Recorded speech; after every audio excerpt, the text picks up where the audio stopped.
Hey, before we get into today's video, I just want to let you know that this is actually part of a video series called Maintenance Mondays, which is a series of 2-minute long videos designed for the band or orchestra classroom to make sure that your students never come to my repair shop because they know how to take care of their instruments.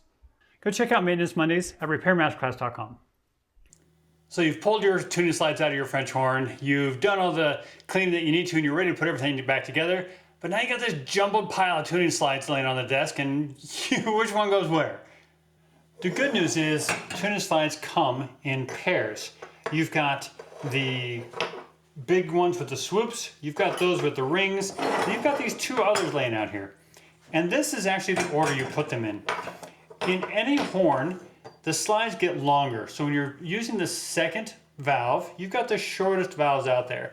Then these two, which are the first valve, are always twice the length of this. So this guy is twice the length of this guy.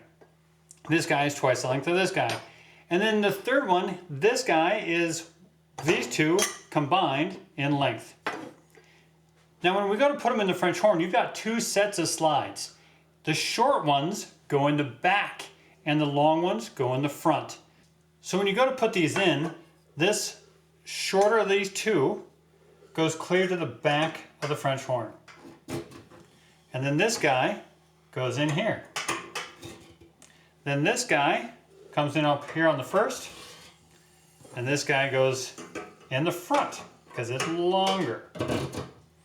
Then out of these two, this one's the shorter, it goes back here, and this guy goes all the way up front.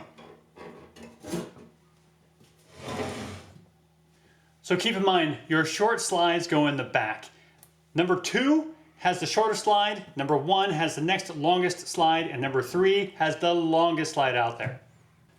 When it comes to the slides on the rest of the French horn, every French horn is going to be a little bit different because of the wrapping.